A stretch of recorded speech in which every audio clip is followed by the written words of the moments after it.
Viktor andleg fræði, 12. kafli, fyrirgefningin. Einn mikilvægasti þáttur andlegrar opnunar og leið eitt svo erfiðasti að ganga í gegnum fyrirgefningin. Að fyrirgefa öðrum, að biðjast fyrirgefninga fyrir misgjörðir sínar og að fyrirgefa sjálfum sér og sættast við fortíðina. Þetta er sá kafli sem margir slá á frest og forðast að ganga í gegnum, en það er engin önnur leið til að létta gömlum byrðum af hjarta sínu. Gamlar syndir fortíðar geta legið eins og mara á viðkomandi og mikil hindrun í að taka inn Guðsorkuna í hjarta sitt og líkama. Þessir hlutir virka sem fyrirstaða og mikil hindrun og því þarf að hrinda þeim úr vegi.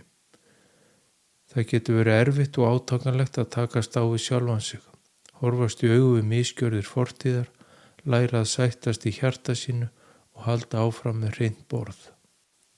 Það eru engar flýtileiðir þegar kemur að fyrirgefningunni og því þarf hver og einn að nota þann tíma sem það tekur að ganga í gegnum þetta ferli.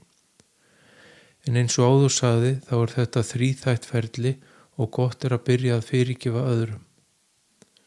Sem dæmi ef einhver hefur gert á annars hlut í fortíð og þegar sá hinn sami kemur upp í hugan sem á þeirra atburður sem gerðust, þá skapast oft neikvæðar tilfinningar og hugsanir sem draga viðkomandi niður.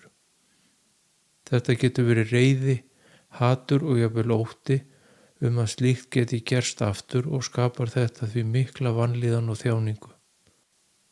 Þetta getur gerst aftur og aftur hvenær sem er. Þetta situr innra með viðkomandi og kemur upp í hugan við og við með fyrirgreindum afleiðingum.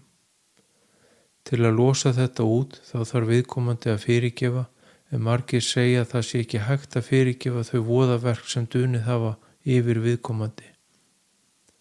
En með slíku hugafari verður ekki lengra farið. Það er mikilvægt að læra að sættast við fortíðina og fyrirgefa og losa sig þannig undan þessum byrðum. Hefnd er aldrei lausnin heldur gerir vont verra og skapar enn meiri reiði, hatur og jafnvel ótta. Það er hinn vondi spírall sem vex með hverju illverkinu sem framið er.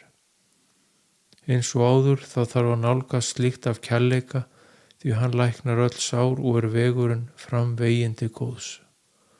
Sá sem gengur á annars hlut og er vondur og illur við náungan mun að lokum þurfa að horfast í augu við gjörðir sínar og gera þær upp innra með sér að lokum. Eina leiðin til að fyrirgefa öðrum er að gera það með hjartanu og tilfinningunum. Að fyrirgefa með höfðinu hefur litla virkni.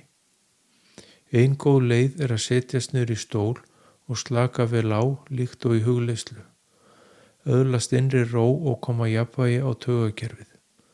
Loka síðan augunum og ímynda sér að sá sem á að fyrirgefa sitji fyrir framan þig. Síðan er mikilvægt að setja hugan niður í brjóstið líkt og þegar beðið er. Tala til og fyrirgefa viðkomandi. Sem dæmi þá mætti segja: það sem þú hefur gert á minn hlut í fortíð mun ég fyrirgefa þér frá hjarta mínu og bið Guð að blessa þig nú sem ávallt. Síðan næsta dag er hægt að athuga hvort fyrirgefningin hafi náð fram að ganga. Best er að setjast niður aftur, loka augunum, öðlast ró og koma jafnvægi á huga og líkama og ímynda sér að viðkomandi sitji aftur fyrir framan þig. Hvaða tilfinning bærast nú í brjóstinu?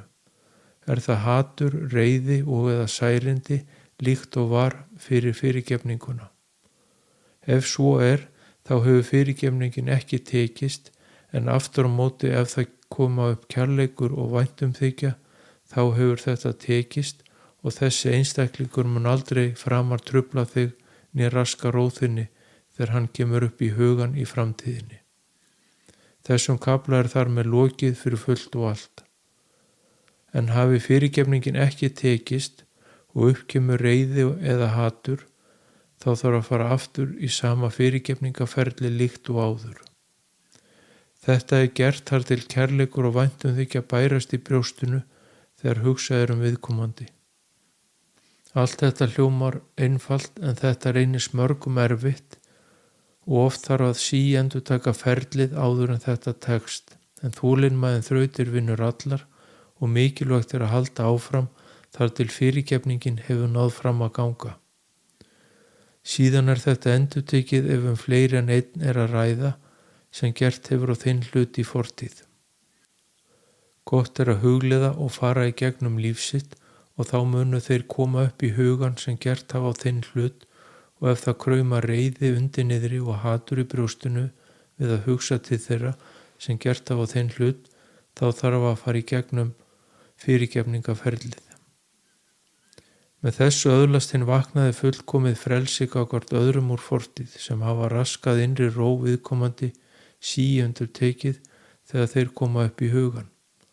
Hatur og reiði leiða aðeins til þjáninga og vanlíðan, hvort sem er að ræða líkamlega og eða andlega þjáningu. Þá er þetta óþarfa fylgifiskar að draga með sér úr fortíð og einungis fyrirgefningun rífur þennan vítarhring til eilífðar. Það er engin ástæða til að hitta þann sem gerði eitthvað á þinn hlut, heldur er hægt að fyrirgefa eins og lýst hefur verið hér að framan. Að fara og hitta persónu sem gert hefur öðrum illt getur lengt ferlið og gert vont verra.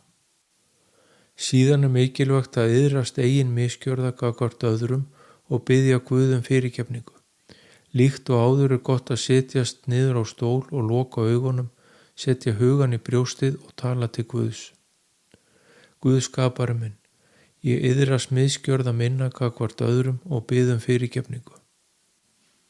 Einnig er gott að gera líkt og áður, setjast niður, loka augunum og ímynda sér að sá sem fyrirgefningin beinist að sitji fyrir framan þig og þú talir beint til hans og segir: Ég iðrast misgjörða minna gagnvart þér og biðja fyrirgefningu.